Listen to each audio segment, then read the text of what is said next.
किसी ने बड़े काम की बात कही है कि पूरी दुनिया के लिए आप एक इंसान हैं, एक व्यक्ति हैं, लेकिन अपने परिवार के लिए आप पूरी दुनिया हैं। नमस्कार दोस्तों, एक छोटी सी कहानी।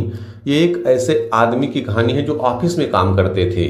ऑफिस में काम करते थे, ईमानदारी से करते थे और अपने परिवार का पालन पोषण करते थे। एक दिन वो अपने ऑफिस से आते हैं, थोड़ा सा थके हुए थे, उनको लेट हो जाता है। वो घर पर आते हैं तो उनका जो बेटा इंतजार कर रहा था, जैसे ही आए, आइए पापा बैठिए, वो कहने लगा, पापा आज आपको इतना देर क्यों हो गया। वो उससे पूछने लगे कुछ, लेकिन पापा आज थोड़ा ऑफिस में कुछ टेंशन था तो गुस्से में थे। वो उसको साइड में बैठा दिए। अरे चलो तुम उधर बैठो, क्या पीछे पड़े हो। तो जाकर के जो बच्चा थोड़ा उसको डांट सा दिए तो जाकर के बैठ गया। लेकिन थोड़ी देर बाद फिर वो आया कि पापा क्यों आज आपको लेट हो गया। फिर वो चूंकि वो कुछ बोलने के मूड में नहीं थे तो कहीं ना, बेटा तुम मुझे शांति से बैठो, मैं बताऊंगा आपको। लेकिन वो बच्चा था, छोटा था, 3-4 साल उसकी उम्र थी, ज़्यादा उम्र रही थी, लेकिन थोड़ा समझदार था। फिर आकर के थोड़ा वो देखा जब पापा का मूड सही नहीं हो रहा, फिर आकर के पूछता, अच्छा पापा ये बताइए कि आप 1 घंटे में कितना कमाते हैं। अब ये सुन करके पापा गुस्सा एकदम 7वें आसमान पर हो गया, एकदम गुस्से हो गए, चलो तुम जाओ यहाँ से। उसको डांट करके भगा देते हैं और वो बच्चा जाता है, लेट जाता है अपने कमरे में, किताबें रख लेता है लेकिन लेट जाता है। फिर इधर ये जो आदमी थे ये थोड़ा सा चाय नाश्ता किए, उसके बाद थोड़ी देर बाद जब थोड़ा रिलैक्स हुए, अपना हाथ मुंह धुल करके बैठे, रिलैक्स हुए, तब इनको एहसास हुआ कि अरे मैंने तो अपने बेटे को डांट दिया था। अब ये खाना वाना खाने के बाद फिर उसके रूम में जाते हैं, देखते हैं बच्चा लेटा हुआ है लेकिन वो सोया नहीं था। और ये चूंकि उसी समय गुस्से में जब पूछा था कि कितना आप कमाते हैं, तो कहा मैं 100 रुपये कमाता हूँ, 1 घंटे के 100 रुपये कमाता हूँ, बताओ। तो ठीक है, तो वो बच्चा था, जब ये गए तो पूछने लगे तो बच्चा उठता है, अपनी आलमीरा से गुल्लक निकालता है, उसको फोड़ देता है। तो कहते हैं अरे बेटा ये क्या कर रहे हो। फोड़ देता, पैसे गिनता, पापा ये देखिए इसमें 100 रुपये से ज़्यादा ही पैसे हैं और आपके पैसे दिए हुए हैं, आपने मुझे दिया था, मैं ये पैसे आपको दे रहा हूँ, मुझे आपका आधे घंटे सिर्फ चाहिए। आप जब आइए मेरे साथ आधे घंटे बैठिए, क्योंकि मुझे मुझे समय नहीं मिल पाता आपका। मैं ये चाहता हूँ मैं आपके साथ बैठ करके कुछ आपसे बातें करूँ। और ये उसकी भावनाओं को देख करके, उस बच्चे की भावनाओं को देख करके आदमी को एहसास होता है कि मैंने क्या कर दिया, मैंने अपने इस बच्चे को डांट दिया। और वो थोड़ा सा सोचने लगता है कि मेरा छोटा बच्चा है, अगर मैं इसके साथ प्रेम नहीं करूँगा तो कौन करेगा, मैं इसके साथ बातें नहीं करूँगा तो कौन करेगा। और उसको अपनी गलती का एहसास होता है और वो डिसाइड करता है कि मैं प्रतिदिन अपने बच्चे के लिए भले ही 10 मिनट से ही 20 मिनट ही से उसके लिए निकालूंगा, उसके साथ बैठूंगा। तो दोस्तों कहानी ये बहुत ही छोटी सी है, लेकिन ये उन सभी लोगों के लिए है, सभी वर्किंग स्त्री और पुरुष, महिलाएं और पुरुष दोनों लोगों के लिए है, जो ऑफिसों में काम करते हैं और वहाँ से घर आते हैं और कभी कभी ऑफिसों में टेंशन, कभी कभी क्या ज़्यादातर टेंशन ही हो जाता है। और वो टेंशन आप वहाँ पर अपने बॉस के ऊपर नहीं निकाल पाते तो आप आकर के घर के लोगों पर निकालते हैं। ये धारणा ठीक नहीं है। आप बाहर करते देखिए, घर के लोगों के लिए आप उनकी दुनिया है पूरी। अगर आप उनके साथ अच्छा व्यवहार नहीं करेंगे, दूसरा कौन करेगा। तो जो भी ऐसे लोग हैं जो बाहर ऑफिसों में काम कर रहे हैं और घर पर आकर के अगर आप अपने लोगों पर गुस्सा निकाल रहे हैं, तो अगर आप ये कहानी सुन रहे हैं तो जरूर इससे सीखिए कि परिवार वाले आप पूरे दिन आपका इंतजार करते रहते हैं, थोड़ा सा ये उनके साथ प्रेम से बोलिए। उनको क्या पता ऑफिस में आपके साथ क्या हुआ। तो ऑफिस का टेंशन ऑफिस में रख दीजिए और जब घर आइए तो घर के लोगों को उनके हिसाब से मिलिए। देखिए घर का माहौल आपके अच्छा बन जाएगा। और जब घर पर लोग प्रसन्न रहेंगे, खुश रहेंगे, आपका मूड भी सही रहेगा, तो यकीन मानिए आप ऑफिस में जाएंगे, वहाँ पर भी माहौल आपको अच्छा ही मिलेगा और आप अपने काम को अच्छे तरीके से कर पाएंगे। तो आगे भविष्य में जरूर ध्यान रखिए इस चीज़ का कि ऑफिस का काम ऑफिस में और घर का काम घर पर। आप देखिएगा जब घर वालों का प्रेम आपके साथ होगा तो ऑफिस में भी लोगों का प्रेम आपको मिलेगा। इस प्रकार से अगर घर पर आपकी पत्नी है, आपके बच्चे हैं और घर के लोग हैं, तो आप भगवान का शुक्रिया अदा कीजिए कि इतने लोग आपके साथ हैं, इतने लोग आपकी देखभाल करने के लिए हैं। कभी कोई ऐसी स्थिति आएगी तो भगवान ने जिन लोगों को आपके साथ कर रखा है, आपको अच्छी सोच भी दी है, मेहनत करने का साहस भी दिया है, तो आप अच्छी सोच के साथ भगवान ने जो कुछ दिया है उनके प्रति कृतज्ञता का भाव बनाइए और अपने जीवन को बेहतर से बेहतरीन बनाइए। याद रखिए ऊपर वाले न भूलते हैं न भूल करते हैं, वह आपके प्रत्येक कर्म का फल अवश्य देते हैं। बहुत बहुत धन्यवाद। किसी ने बड़े काम की बात कही है, यदि यूं ही मिल जाती कामयाबी तो हर शख्स कामयाब होता। फिर न जरूरत होती किसी हुनर की, न ही कोई शख्स लाजवाब होता। दोस्तों नमस्कार, एक छोटी सी कहानी आपके सामने प्रस्तुत है। एक राजा थे, बहुत नेक दिल थे, ईमानदार थे, पूरी निष्ठा के साथ अपने कर्तव्यों का पालन करते थे। उनके 3 बेटे थे। धीरे धीरे उनकी उम्र हो रही थी तो उनके मन में यह चिंता हो रही थी कि अपने किस बेटे को युवराज बनाएं, किस बेटे को राजा बनाएं। मन में सोचते रहे, विचारते रहे।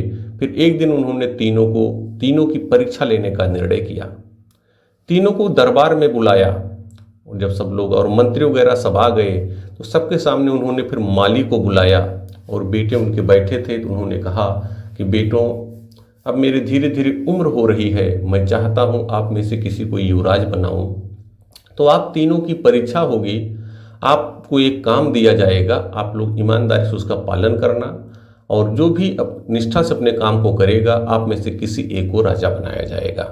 तो जो माली को बुलाए थे, माली अपने साथ एक पोटली लाया था, वो एक एक तीनों को दे देता है। तो राजा कहते हैं कि ये तीनों आपको बीज दिए जा रहे हैं और आपको एक गमला दे दिया जा रहा है, आप उसमें जाइएगा, ये बीज डालिएगा और इसकी देख रेख करिएगा।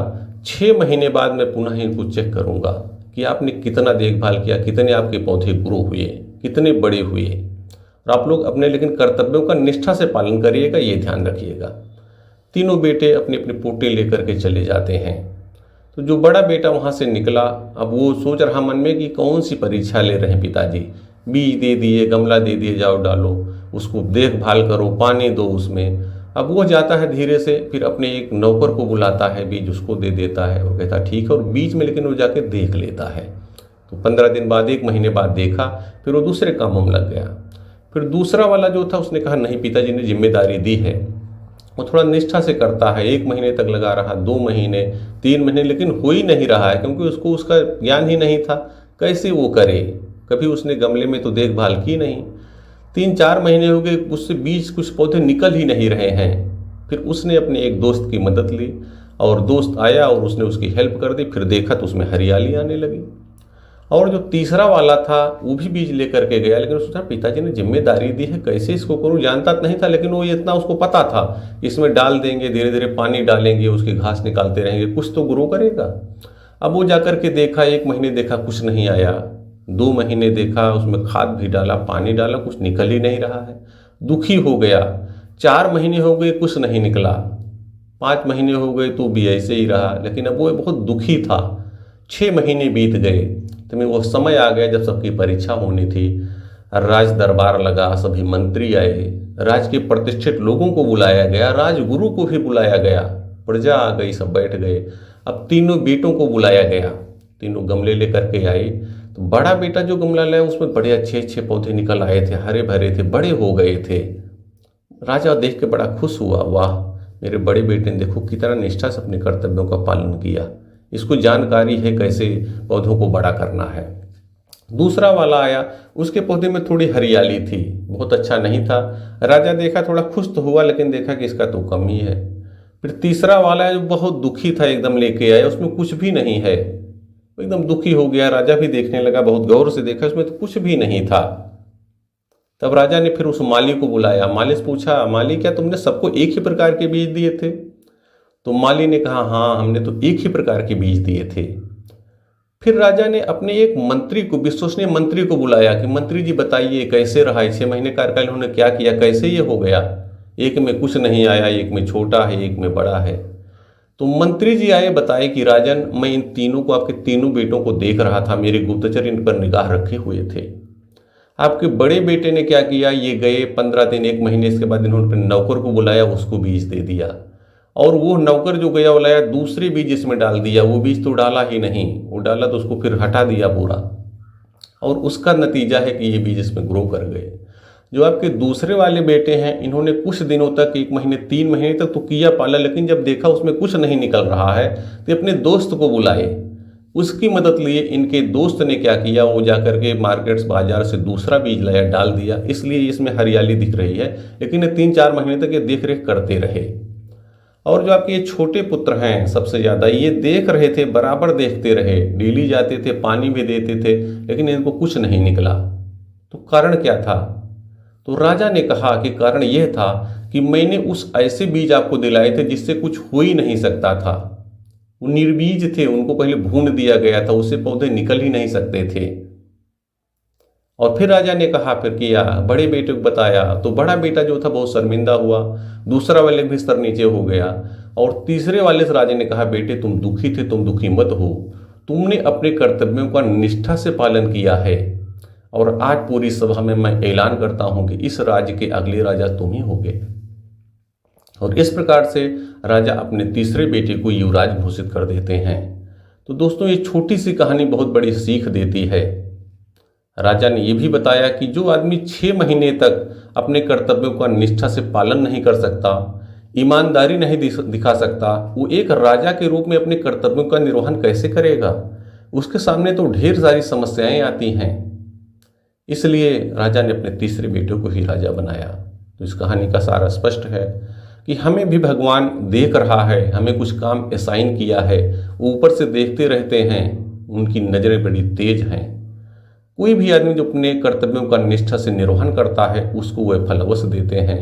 तो ऐसा मान के चलिए भगवान ने आपको एक जिम्मेदारी दी है, आप उसका पालन कीजिए और बहुत सारी आप अपने कर्तव्यों का निष्ठा से निर्वहन करें। इसके लिए उन्होंने बहुत सारी वस्तुओं को आपको प्रदान किया है, वस्तुएं आपको प्रदान की हैं। तो जो भी भगवान ने आपको दिया है उनके प्रति आप कृतज्ञता का भाव अपनाइए और अपने जीवन को बेहतर से बेहतरीन बनाइए। याद रखिए कि ऊपर वाले न भूल करते हैं न भूलते हैं, वही आपके अच्छे और बुरे कर्मों का फल अवश्य देते हैं। बहुत बहुत धन्यवाद।